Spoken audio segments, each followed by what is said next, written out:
ख्रीस्त में प्यारे भाइयों और बहनों, कई बार हम में से अनेक लोग सोशल मीडिया में या तो और कुछ समाचार पत्र में दुनिया के अंत की अफवाहों के बारे में सुना या पढ़ा होगा।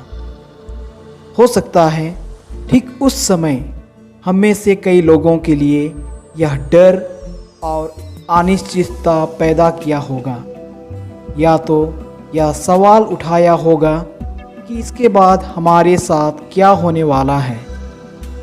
हमें पता है कि ये केवल अफवाहें थी, ना कि वास्तविक सच्चाई।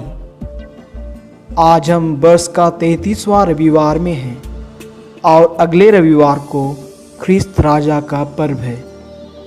इसका अर्थ यह है कि हम लगभग पूजन विधि वर्ष के अंतिम समय के बहुत करीब हैं, क्योंकि ख्रीस्त राजा का पर्व के साथ ही पूजन विधि वर्ष समाप्त हो जाता है और आगमन काल के साथ नया पूजन विधि वर्ष का शुरू होता है। इसलिए आज के पूजन विधि और पाठ हमें आमंत्रित करती है कि हम इन अंतिम दिनों में अपने आप को जागृत, सतर्क और तैयार रखें, ताकि हम ईश्वर की विशेष कृपा के पात्र होकर आनंद, जीवन और सुख प्राप्त करें। संत पौलुस आज थेसलोनियों के नाम अपने पहले पत्र में ख्रिस्तीय समुदाय को सूचित करते हैं और याद दिलाते हैं कि प्रभु का दिन चोर की तरह अचानक आएगा। इसलिए उन्हें आध्यात्मिक रूप से जागृत होने की आवश्यकता है, जिसका अर्थ यह है कि उनके आने का समय और दिन निश्चित रूप से ज्ञात या निर्धारित नहीं है। इसलिए वह उन्हें हर समय तैयार, सतर्क और जागरूक रहने का सुझाव देते हैं, ताकि वे लोग प्रभु से मिलने के योग्य पाया जा सकें। किसी व्यक्ति के लिए प्रभु का दिन क्या है? या मृत्यु का दिन हो सकता है, और संपूर्ण मानव के लिए प्रभु का दिन क्या है? या अंतिम निर्णय का दिन हो सकता है। वह उन्हें बताते हैं कि वे ज्योति के संतान हैं, जिसका अर्थ है कि उन्होंने अपने जीवन में ईश्वरीय गुणों को अपनाया है और अपने जीवन को पाप से या अंधेरे से दूर किए हैं। इसके बावजूद वह अभी भी उनसे यही आग्रह करते हैं कि उन्हें हमेशा जागृत और सतर्क रहने की ज़रूरत है। हमें बपतिस्मा संस्कार के माध्यम से यीशु मसीह की ज्योति मिली है, जैसा कि हमें बपतिस्मा संस्कार देने के समय कहा गया था। ख्रीस्त की ज्योति ग्रहण कीजिए। ज्योति की संतान होने के नाते हमें यह सुनिश्चित करना चाहिए कि हमारा जीवन प्रभु यीशु के गुणों से ज्योतिर्मय हो गया है।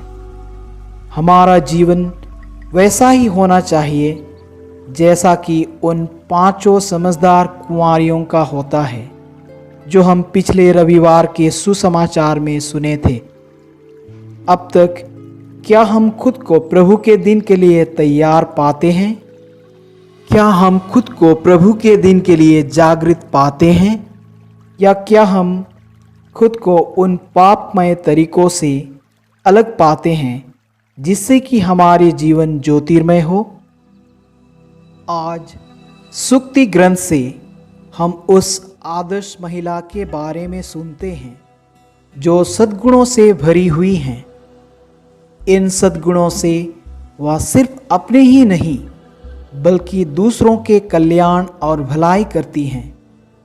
वह अपने पति, परिवार, पड़ोसियों और सभी ज़रूरतमंदों के लिए सभी गुणों का उपयोग करती हैं।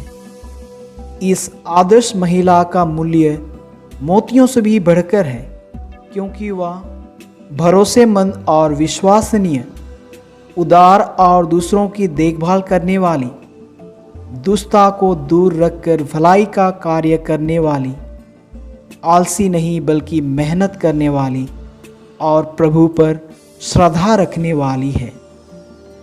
यहाँ जिस आदर्श महिला के बारे में बात की गई है वह कोई और नहीं बल्कि खुद ज्ञान है।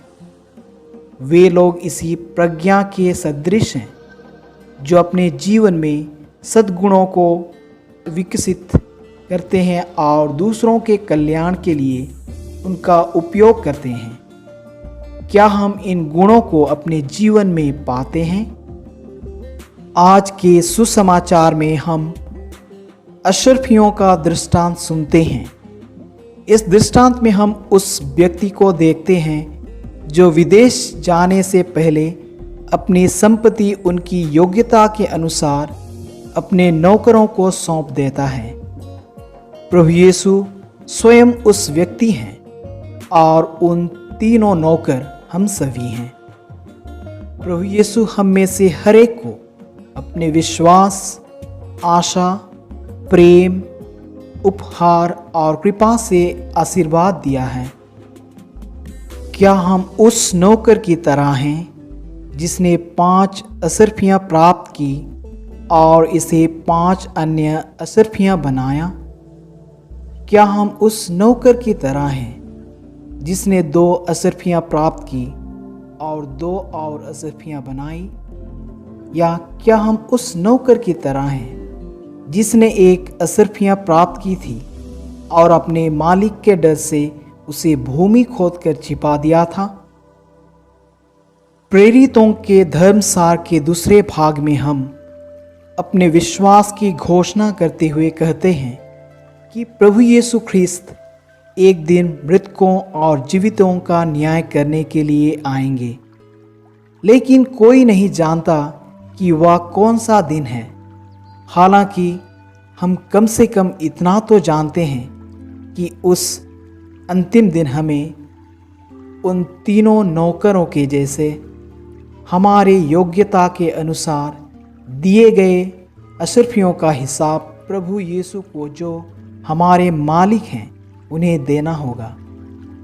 आइए हम आत्मनिरीक्षण करें और देखें कि हमें दिए गए अशरफियों का हमने किस हद तक दूसरों के लिए उनका उपयोग करने में और उनको बढ़ाने में ईमानदार और वफादार रहे हैं। ईश्वर के आनंद सुख में या नरक के आनंद दुख में होना ईश्वर के प्रति हमारी ईमानदारी और वफादारी पर निर्भर करता है। अगर हम हमारे चल चलन, बातचीत, कामुदाम और सोच विचार में ईमानदार और वफादार हैं तो जरूर ईश्वर के आनंद सुख के भागी होंगे, और अगर नहीं तो उस दुष्ट और आलसी सेवक जैसे अंधकार में फेंके दिए जाएंगे।